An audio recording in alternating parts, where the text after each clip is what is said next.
Good evening, good afternoon, or good morning, depending on the time it is that you have tuned in to Eat the Storms, the poetry podcast, coming to you on various podcast platforms, including Spotify, Apple, Google, Breaker, Podbean, Player FM, Overcast, Pocket Cast, Castbox, Podcast Addicts, and iTunes. My name is Damien B. Donnelly. I get to be your host and producer, and I'm delighted to welcome you to episode 8 of season 7. We are speeding through this season. We've already passed the halfway mark. We kicked off this season with 32 poets, each representing one of the 32 counties on this island of Ireland to celebrate Poetry Day Ireland. We had our very special Pride episode recently during the month of June, which welcomed 20 LGBTQAI plus poets onto the platform in a show that connected community, country and continent. And of course, we've also had 8 collections of the week, including this episode, to celebrate new collections coming out or collections that recently came out. And today we will continue with that. Now, on this podcast episode, we start in the United States, then we visit the United Kingdom, the west of Ireland, a little south, and then closer to me here in Dublin. So without further ado, why not jump right in and welcome today's first guest. So in order to do that, it's time for you to prepare. So make sure the cake has been sliced and plated. The tea has been brewed, the coffee has been filtered, the elderflower tonic has been added to the gin. That's my preference. My name is Damien B. Donnelly, this is Eat the Storms, and I hope you enjoy the show.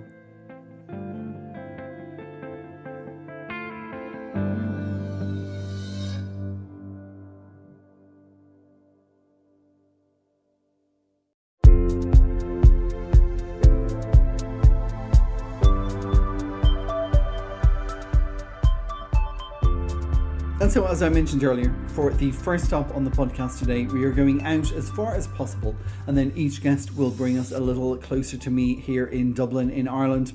Today, we are starting in Philadelphia, in the United States, for a mum, a journalist, a writer, a foil fencer, and a self-proclaimed coffee drinker. I don't judge.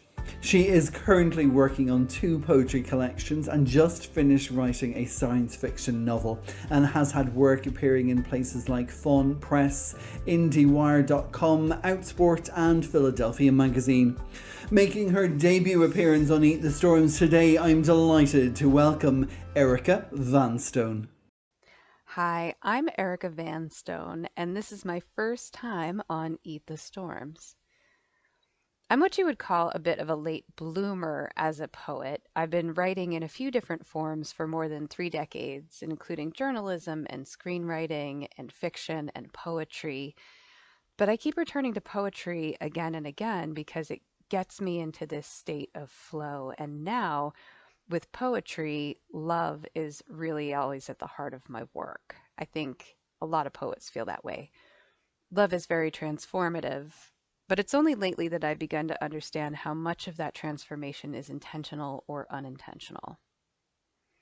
The first piece I have is called Heartache is Lighter on the Moon, and it's about how really heavy my anxiety can get around relationships and what I seek to do to release that. Heartache is lighter on the moon. I can see you from Earth, 238,900 miles between us, and a jagged, dented depression casts shadows across your lunar landscape. The Maria, the Mare, shines, a waterless sea that was never really a sea at all. Here, the pump within my chest moves the love that was never really a love around my body. We are so alike, you and I, La Luna. Men's small steps have tripped across us, men's impertinent imprints daring to span our rocky expanses. You cannot see their treads from Earth, but I know you've witnessed their flags, felt them upon you, claiming yet more ground they do not own. Heartache must be lighter on the moon. Or is your gravity lessened? No matter. One day I will break orbit to visit and regale you with stories of how we refused to be claimed, how we are free, yet trapped in our own wells of fabric, in our invisible calderas of space-time. I will bring this, my weighted burden, and you will float it out into the stars.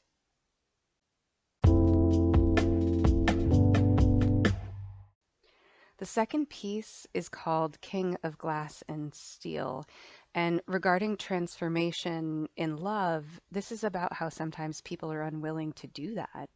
And they're so wrapped up in protecting themselves that they can't see what's out there waiting for them clearly. King of Glass and Steel.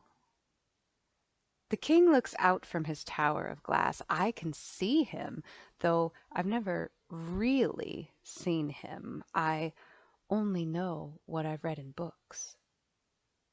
The city reflects his light while he stands watch, waiting to gaze into the known world. Each amber comes ablaze one by one. He faces the fresh dark, but not to take in his own reflection of it. He cranes his head in my direction, unknowing if I have the same view. Sending each thought into the night, a wingless flight that lands on me. A shifting ache I see in my own glass. I am also awake. I cannot sleep. These depths I swim are deep, long, like the waking hours he keeps. I close my eyes as smoke drifts past my eaves. Morning slips into her sleeves. Still, he stands, holding back from the day, sword drawn, my king of glass and steel, attempting to learn the echo of a wanton streetlight from what is tangibly real.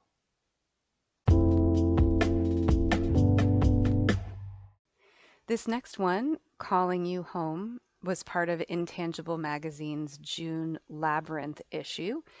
And Calling You Home is about my grandmother. And her mother died when she was young. Her father pulled her out of junior high school to finish raising the family. And she married my grandfather in part to get away from that situation. And this is really about how that ultimately created a belief system around relationships for generations. Calling You Home. Zosha! My great-grandfather called to my grandmother, beckoning at sundown.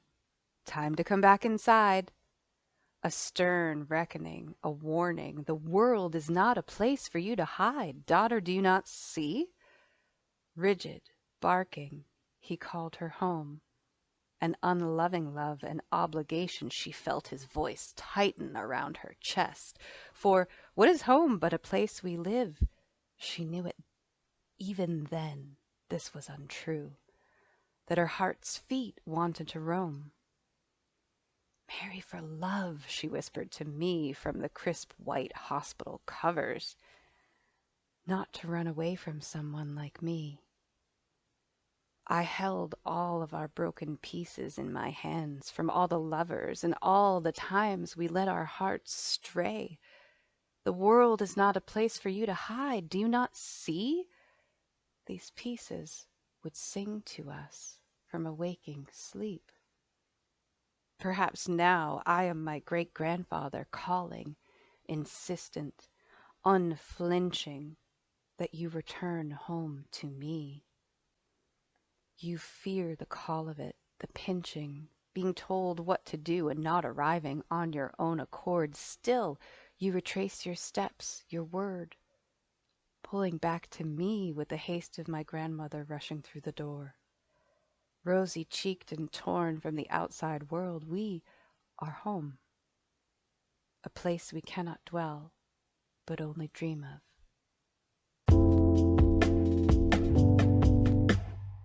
This last one is my most recent. Kate's v. Oliver is from a short collection I'm working on about my working class neighborhood here in Philadelphia.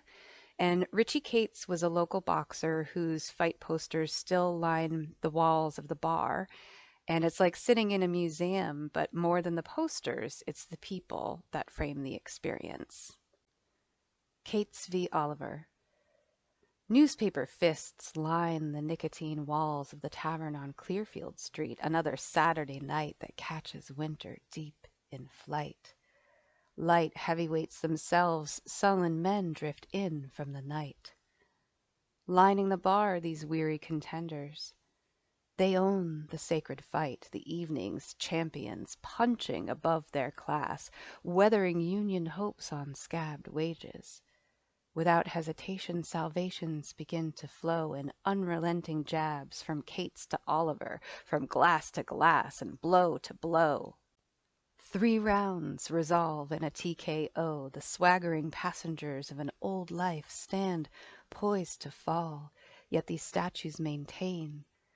Crashing in words alone, they tumble from a hot embrace, each mauling paw, and back out into the arms of an unrelenting rain.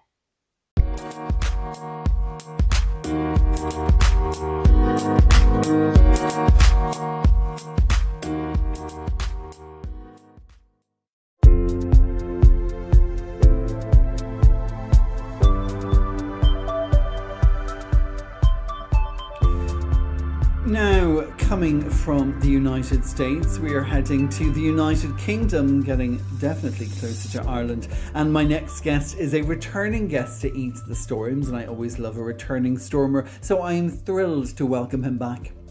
He will be no stranger to most of our listeners as he runs his own podcasts called Spoken Label and Cloaked in the Shadows.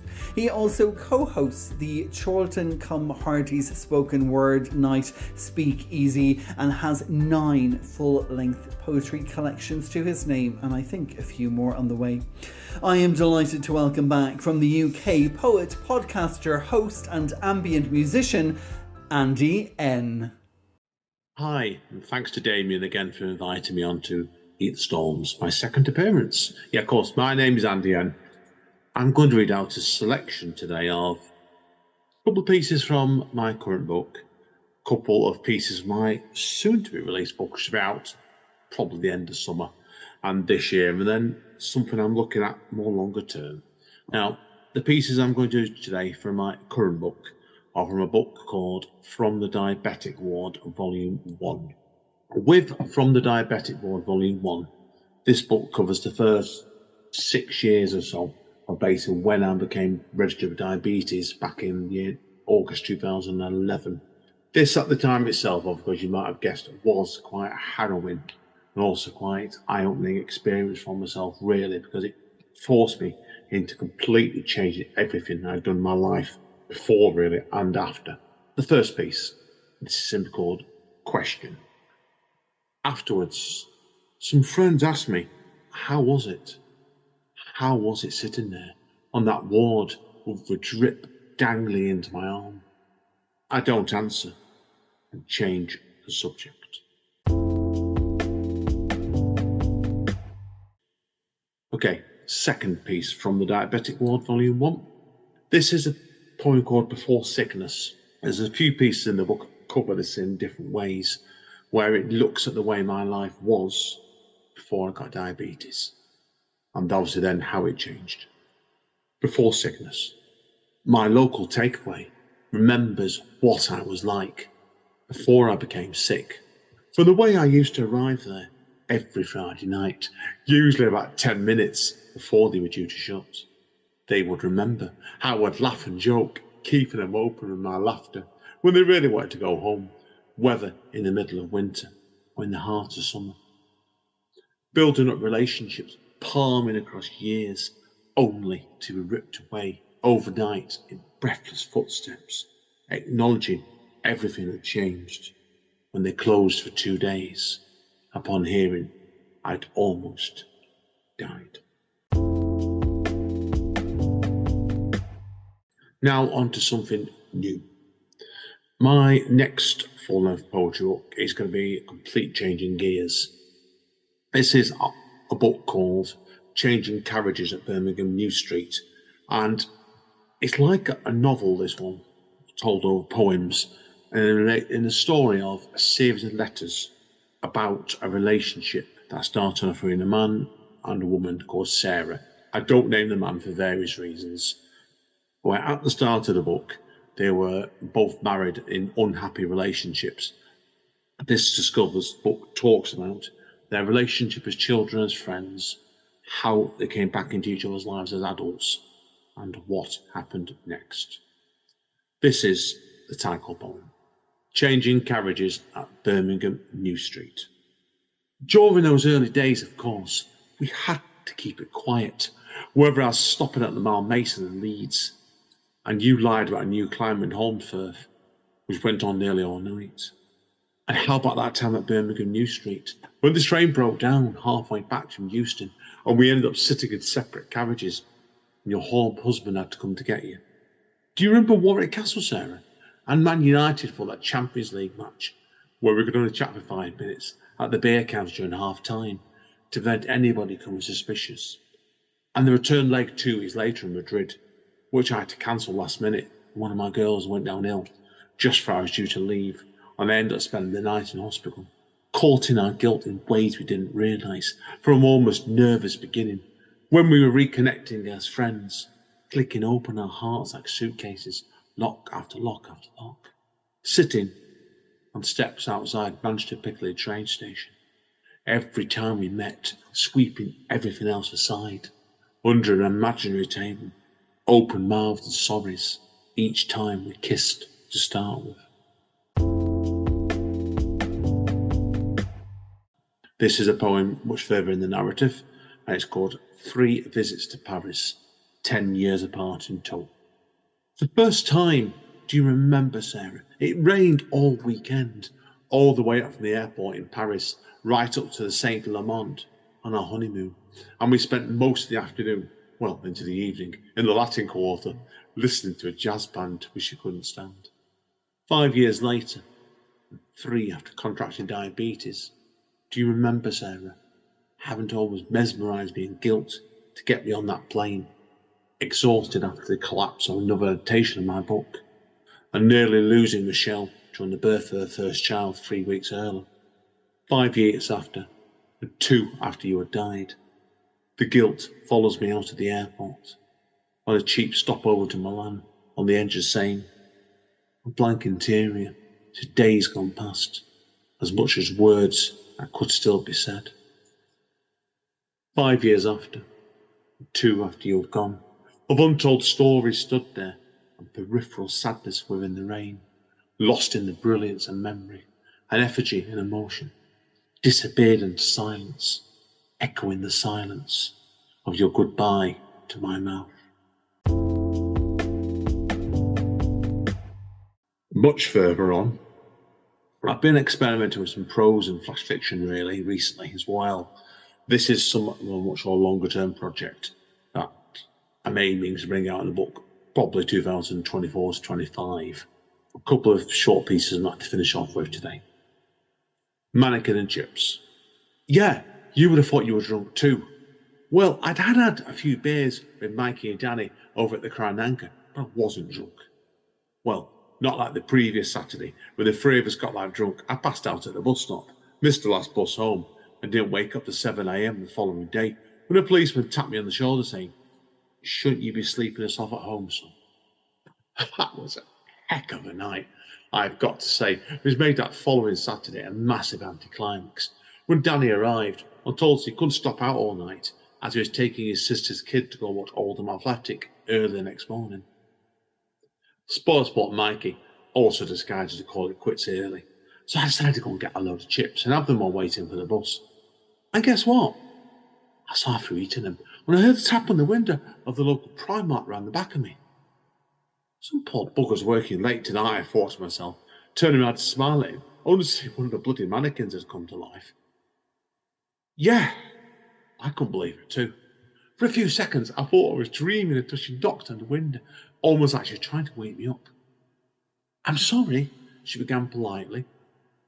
"You're a mannequin." I stumbled on my words. "Don't normally eat chips," she carried on. But the cleaner's not left her spare sandwiches behind for me tonight, so I'm starving. I looked at my watch. I've got 15 minutes spare, I answered, stunned. Do you want me to go and get you a bag? Please, she smiled. How about curry and chips? She smiled even more. 5 minutes later, she took them off me at the staff entrance with a huge smile. I made the newspapers on Monday, but security couldn't work out who had written on the main till in curry sauce. Thanks, Andy.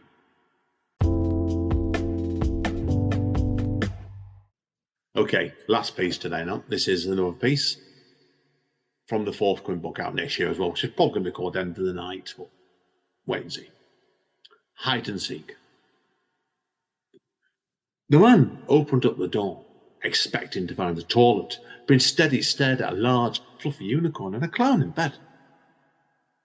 He was taken aback and stood there staring at him for a few seconds before he finally speaking. He began. I thought this was the toilet. The unicorn and clown didn't seem too bothered, however. The clown waved his arms up slowly, almost like he's going to start laughing, and said, it's no problem, mate. We'll just play the game hide and seek. The man blushed slightly and turned to leave, but the unicorn skipped on the bed, blocking his way. Wait, she began. Can you help? Our other player hasn't turned up. Will you join us? The clown carried on, looking down at the floor. The man didn't know what to say. He'd just come out of a job interview and wanted to briefly go to the toilet before heading home. I don't know. We'll make it worth your while, the unicorn winked. He shrugged his shoulders, thinking nothing of it. Why not? He smiled. The clown started skipping round the room for a few seconds before stopping. When he turned to the man and explained the rules, you'd be it, he started, and the other two players would hide in the room. The man put his hands over his eyes and counted to 20 and started to search. He found the unicorn under the bed in a moment, giggling uncontrollably. The clown took a few minutes, hiding in the closet, round the side of the mirror, hiding inside a red polka dot dress. Got ya! The man smiled and tagged him, winning the game. They all laughed and cheered Phil like children again. After the stress of the interview, the man was grateful for this as it calmed him right down and made him feel prepared to face the world again. Saying thank you to them both with a huge smile, he turned to leave, and the unicorn handed him a small golden key. Take this, she said. You don't have to pay me, he tried reasoning.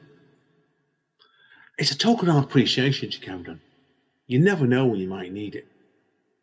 The man thanked them both and eventually left the room, still bewildered but happy. 2 minutes further down the hall, just as he got to the lift, he began to notice the key was starting to get warmer and warmer in his pocket, and it fell onto the floor. Shocked, he reached down to pick it up, and it leaped into the air into the keyhole of a room right in front of him, almost like it had a mind of its own. He stood there for a few seconds, seeing the door dangling open. He told himself he shouldn't. He really shouldn't. But he couldn't stop himself and gasped when he saw the room was filled with treasure, glittering jewels and stacks of cash. He was speechless. Hey, what do you think you're doing? It was the hotel manager. He was furious. Within minutes, the police arrived and dragged him off despite his protests. A banknote fell on his head from the sky as he'd been dragged into the back of the van, and he saw it from the unicorn and the clown. It read, we told you that key would come in handy. Thanks for playing with us. Love, Uni and Chuckles. That's me done for today. Thanks again, and thanks particularly to Damien. See you all later.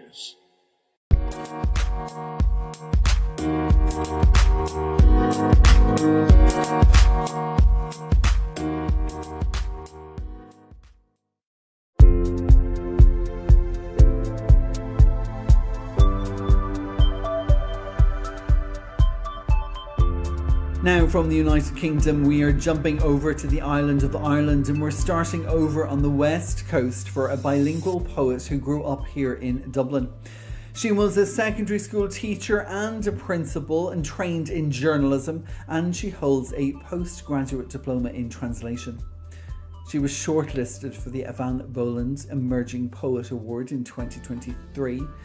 Poetry Ireland selected her for their introduction series in 2022. She won the Manchester Irish Poetry Competition also in 2022 and the Kinsale Festival Word by the Water Poetry Prize in 2020.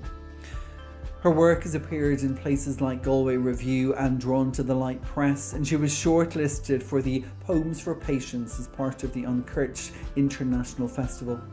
I am excited to welcome for the first time to Eat the Storms, Caitriona Lane.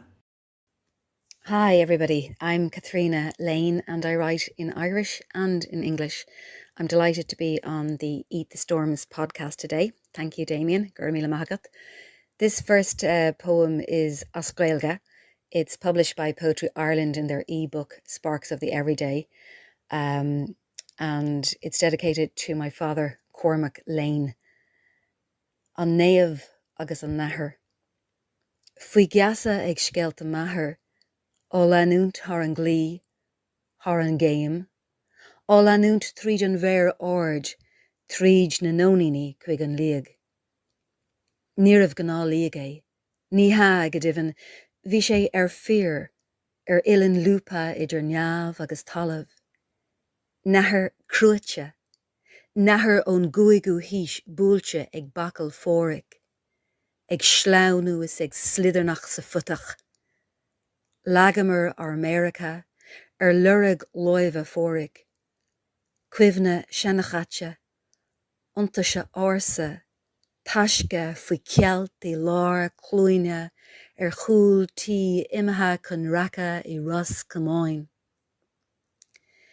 Níl muirín ná trillín orm chun muller ag a leanúnt. Mar sin, scríbim sios seanachas mathair, mar ine se an naamh agus an nathair, agus le peann dearg chur clóigh mé an líag de léirscoil. And the translation? The Saint and the Snake. Spellbound by our father's stories, we followed him over the stile, through the long grass to the stone. This was no ordinary standing stone. This magnitude of angle between heaven and earth was a solidified snake, a 5th century snake struck by Patrick's crozier as it slid and slithered away into the soil. We lay our fingers into the imprint of Patrick's hand, a folk fossil hidden in a hayfield in Roscommon behind a cottage fallen in on itself. I have no child to follow my footsteps, no chubby fingers to trace Patrick's handprint. So I write my father's folk tales as proof of the saint and the snake, and with a red pen I will circle the stone on the map for you.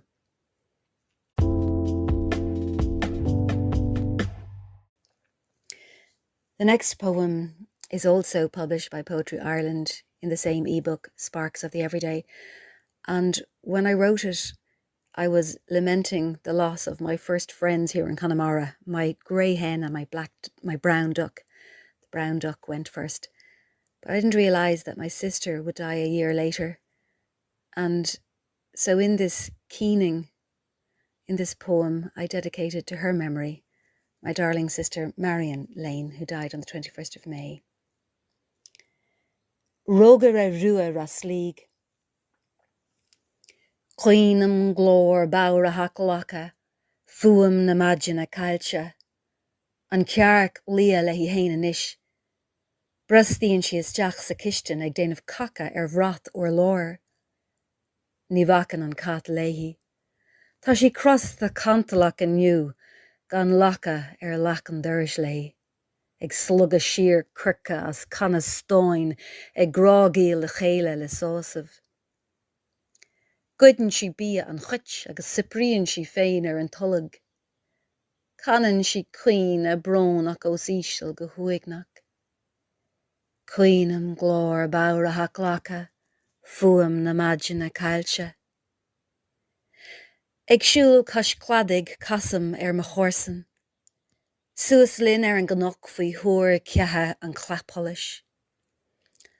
Durnan cletchi curca comín le siada scapaha an bhéir. Bog am a bhachlan agam. Imethe chun choní leis an lacha I bluais an tionig. Cuoinam glór bárathach lacha is curca.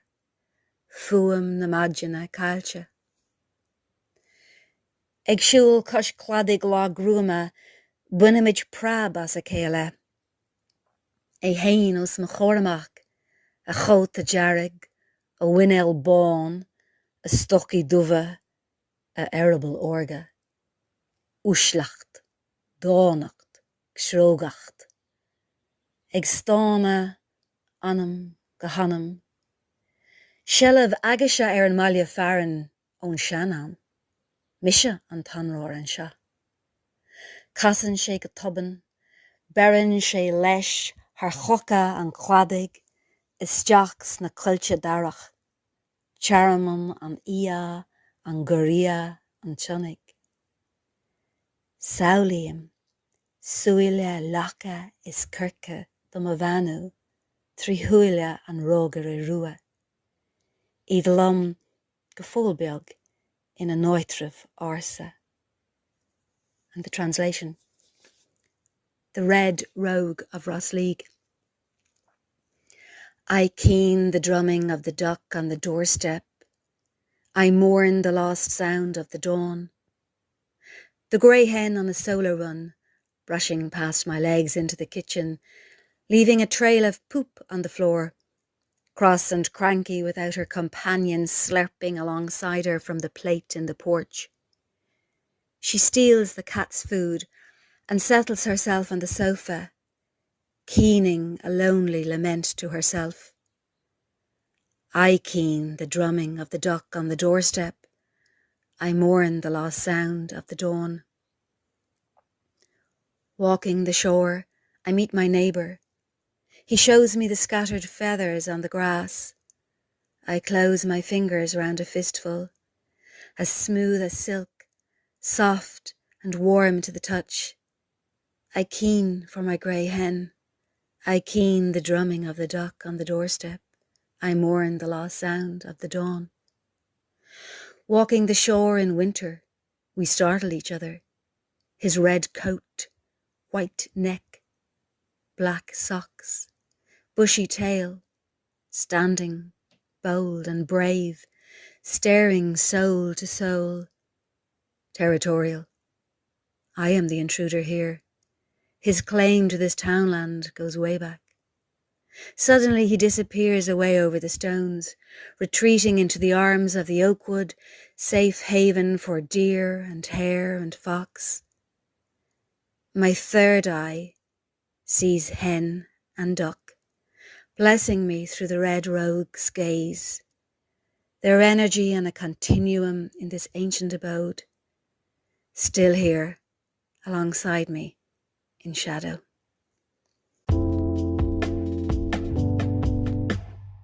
The last poem was published in Drawn to the Light Press last year, and it is called Resting. I often take photographs here in Connemara, and this particular poem came about from a photograph I had taken of this incredibly scrunched up October sycamore leaf. And what I noticed after photographing it was that it was actually hanging on a twig of a rowan tree. And I found that interesting, and that inspired me. So this poem is called Resting, and I also dedicate it to Marion, my sister. Do not dismiss me as a crone, my veins gnarled, my skin punctured, windswept, drenched by Atlantic waters. Do not dismiss me as a crone. I am simply resting here a while on the branch of a rowan, hitching a ride as I skyfall, returning to source, to slumber, sleeping my way through to spring. At Imbolg, you will glimpse my buds. When the May Queen appears, this crown disappears, for I am sycamore, verdant, vital, reborn. Gurmil Magav. Thank you. We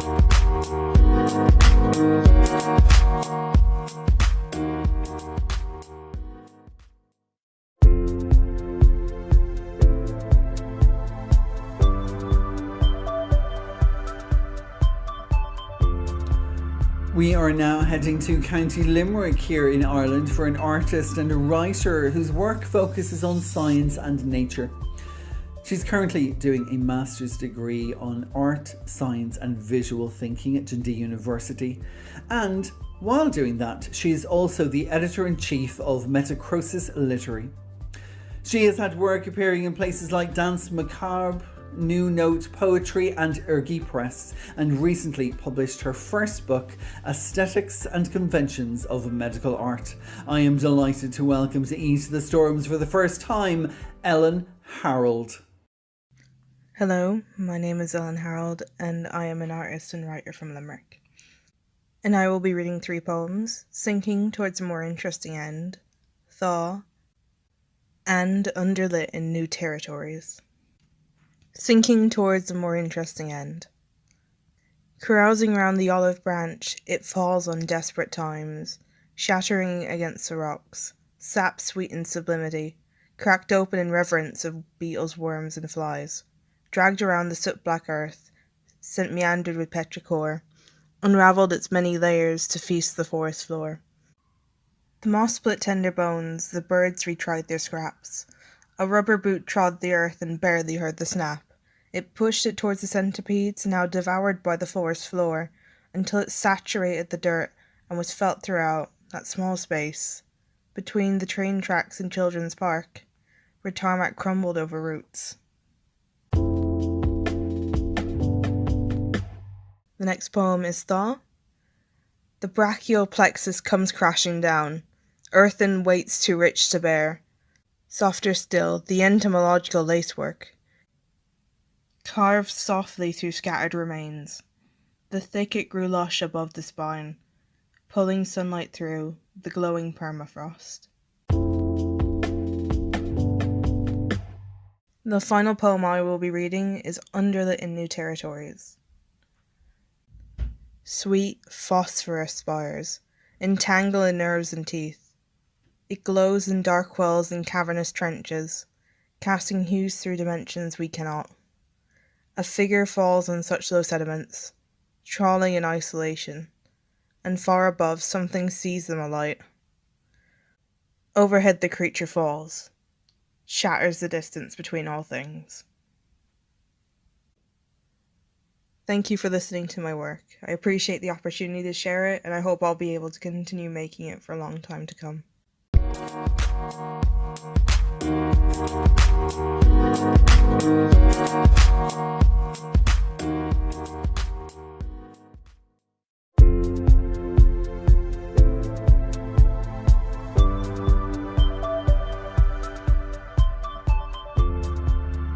Now, our final guest on today's show is also the author of our collection of the week. And this week, it is a collection that was published just last year by 21st Century Renaissance. And it's called Poetic License in a Time of Corona. So that title alone should give you a little hint at its poetic contents. This writer recently retired with over 40 years in the medical service and has since then published a number of short stories and poetry, and this is his debut poetry collection. I am thrilled to welcome to Eat the Storms with his collection of the week, Poetic License in a Time of Corona. This is Chris Fitzpatrick. My name is Chris Fitzpatrick and I'd like to read some poems from Poetic License in a Time of Corona. This was a collection written during a lockdown and was published in May 2022. The poems don't need any introduction themselves, they're self-explanatory. 8 a.m. news. Cases soaring. Hospitals flat out. Healthcare workers sick. Teachers sick. Children off school. Hospitality and entertainment on their knees. PCR tests run out. Opposition politician very annoyed. Antigen tests, do's, don'ts, same old, same old. Boosters, vox pop, long queues, freezing cold, who's next? Omicron, expert on crackly phone line, concern, no panic. My aunt just died from COVID in England, rest in peace. Circuit breaker, audible studio groan, Pandemic unemployment payments continue or stop. My daughter sends a photo of her Christmas tree. Omicron, expert back on better phone line. Time will tell. Back to antigen tests. Quick revision. Business. Markets volatile. Rugby. Munster players in South Africa test positive.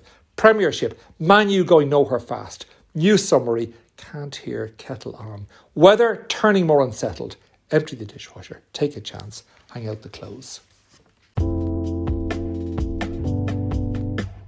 Of all the books that you have read, which did you like the most, I ask, sitting 2 metres from the bed in which my brother lies almost a ghost. The remains of the day, he says, his hoist nearby, attentive as a butler eavesdrops. Slowly we unwind the clock. School pullovers I handed down to him, school books I'd scribbled on. I see him on a beach with a bucket and spade, my mother knitting in the shade. Life is a book from cover to cover. At the remains of the day, we read back over. After Wilfred Owen. If in some smothering dreams you two could pace behind the hearse we put her in, and in the zipped up body bag see her worn out face, her medal of Mary fixed with a safety pin. If you could hear at every jolt along the way, the final moans from her congested lungs, the obscenities of her final days, the pleas for mercy on her innocent tongue. My friend, you could not say we did our best. Sacrifice to let others live is a sorry story, an age-old lie. Dulce et decorum est, pro patria mori. One of my sons converts his bedroom to a gym. Our barbell pounds the floor.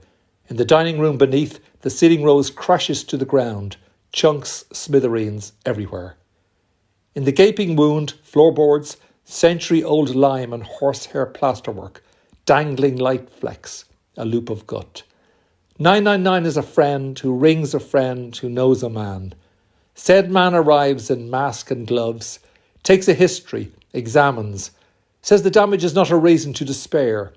I nod consent to operate. The clock ticks slowly in the hall. I think the worst. Visible scars, battered rose. Good as new, he says, peeling off his gloves like they do in Grey's Anatomy. I look up.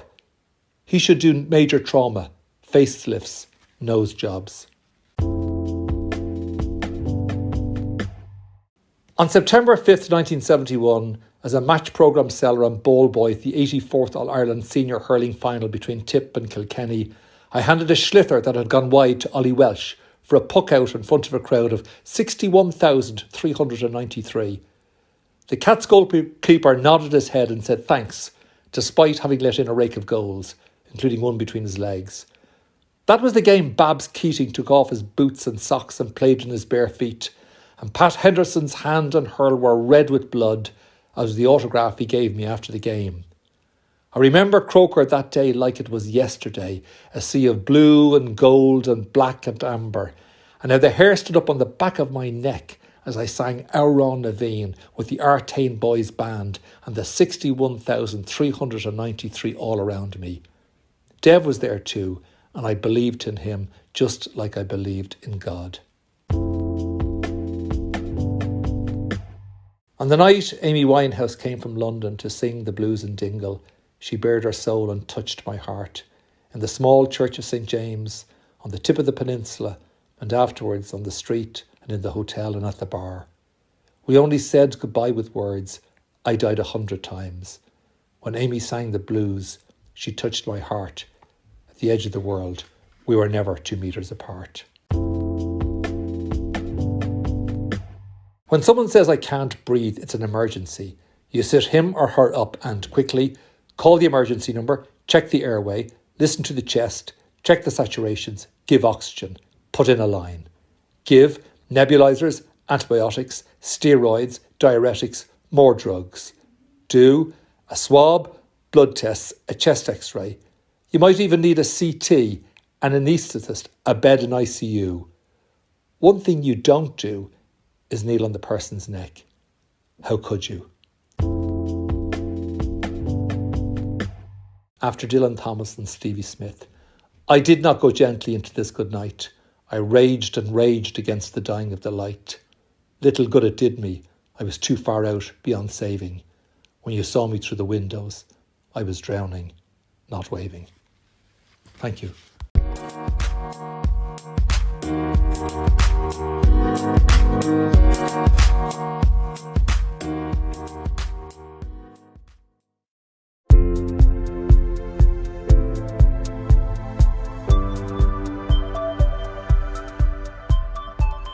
Now, thank you so much to Chris and to all my guests today on the show. And of course, as is tradition, before we leave you, I am going to share a few poems of my own. So this week over on Top Tweet Tuesday, a fantastic event every Tuesday on Twitter where Black Bow Poetry invites a guest poet to invite fellow poets to share Imagist poems. And this week the host was Marcel Newbold, the absolutely fabulous Marcel Newbold. And I posted a Imagist poem, or what I hope was an Imagist poem, and because of that I've decided to share a few more of them with you. The first one that I'm going to share was inspired by an image of a boat out at sea. The second, when I actually wrote it, the layout looked like a paper boat, and it's actually not about a boat. It's about where you hide things that you don't actually want to be discovered. And the last one brings us back to Black Bow Poetry because it's actually called The Weight Upon the Bow. It's about my return to Ireland after 25 years, living now in the cottage and tending to the gardens of my great-grandparents, while occasionally being reminded of my own childhood garden where I grew up, and the father that was out in the back eating all the flowers. I hope you enjoy. And so this first poem is called Morning Breaks Over the Sound. Morning breaks over the sound. Silence is a subtle shift, like the light here, unfolding beyond this line of sight. Sight is a cloud, milky, misty this morning, while the breath comes with a crunch like toast. Morning snaps against skin, shivering. This lake will have swallowed all before the fowls return, before I've learned how to stay or asked you to hold me back. Sorrow is a boat without an oar. You cannot hear the snap at this distance from the shore, where my voice is too afraid of the depth to hear you if you thought to call. Morning breaks.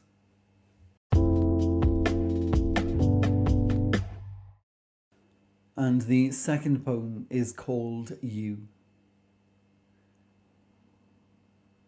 I hid your name between a word. I put this word into a line crammed with so much content, where you disappear behind the syntax, and then, just in case, I tucked this line into a story that unfolded over time into a tale that would tell of a book that someone lost on a wrong beach while waiting for the right wave to take them back out to where there was nothing but the depths of that deep blue. I hid you in a word, in a line, in a story that told a tale in a book.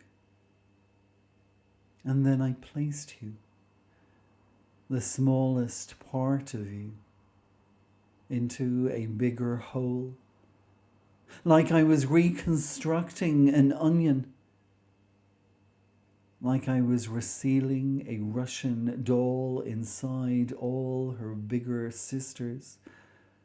And every now and then, I steal moments while they sleep and sink into a chair, into the book, behind the tale, within the story, until I come across the line and reach around and find you there still, tucked in tight behind that word where I kept your name.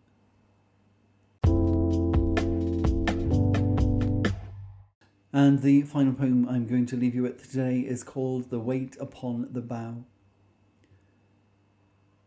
Somewhere below the layered lawn of the back garden are imprints of youth, sown long before we'd any notion of the depths we'd later dig, in order to find our way back out through those dark stars to the cracks of this home, where the cherry tree has been replaced by the cloy of lilac that holds me to another bough, in a garden where he ate all those flowers in the back, while we judged the height of the wall out front, wondering how long it takes the blossom to outgrow the thorn and break from a hold that held too many shadows in a grip unable to comprehend the freedom of a simple fall. Though at the time we sang from stem, so no one would know about the swamp below the lie of the lawn, choking everything out back.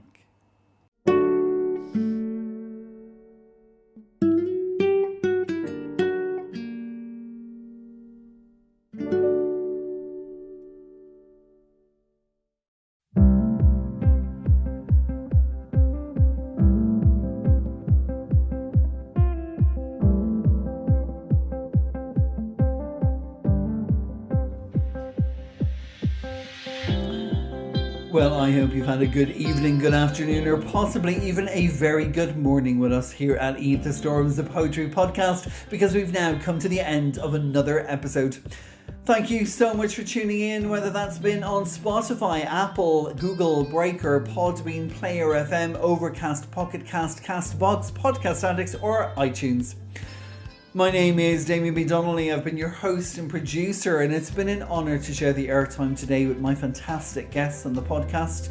They have been Chris Fitzpatrick, the author of our collection of the week, Poetic License in a Time of Corona. From County Limerick, we had Ellen Harrold. From Dublin, but currently living on the west coast of Ireland, we had Caitriona Lane. From the United Kingdom, we had Andy N. And over in fantastic Philadelphia in the United States, we had Erica Vanstone. For details on all of my guests, head on over to www.eatthestorms.com. Click on the podcast section called Listen to the Podcast, and there you will find a blog post for every episode. This was episode 8, season 7, and in that blog post you will find bios, photos, social media handles, links on where to buy their poetry collections. Basically, be the fans of my guests on today's show. Now, when you are over there, you will also see details on The Storms, our printed journal of poetry, prose and visual arts, which fantastic poet Nitty Casa is currently looking through the long list, which I made from all the submissions we had as we are currently working our way towards launching issue 3, and I could not be happier. We are so excited on this issue to be joined by Biddy Lee, who will be our fantastic prose writer, our featured prose writer, and also we have Joseph Asano joining us, an American poet and novelist who will be our featured poet. So stay tuned and keep an eye out on our social media platforms for release details of issue 3. And if you haven't already checked out issue 1 and issue 2, they are available to buy on our website along with various stores around Ireland. They include Books Upstairs and the Winding Stair Bookcase here in Dublin, Charlie Burns Bookshop in County Galway, the Dingle Bookstore, Books at One in County Mayo, and also the Secret Bookshelf in Carrickfergus in Northern Ireland. And speaking of Northern Ireland, it's getting closer to the John Hewitt International Summer School, and I cannot wait because this year I have been awarded a full bursary. So I head on up there on Sunday and I get to spend Monday to Friday in absolutely fantastic company.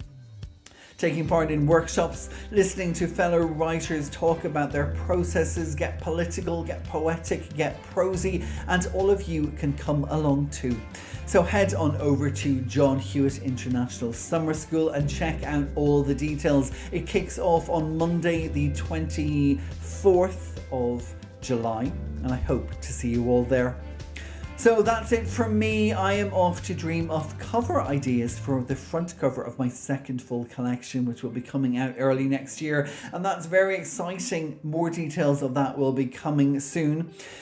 So for now, enjoy the rest of the weekend. If you've tuned in on a Saturday, if it's Sunday evening, enjoy your Sunday evening. And if you've tuned in midweek on the way to work, if you are catching a flight to some fantastic destination, or if you are just on the way to the dentist, please enjoy the rest of your day where possible. My name is Damien B. Donnelly. This has been Eat the Storms. And until next time, take care, take flight, take cover if it's raining. And of course, as always, stay bloody poetic. Oh, thank you.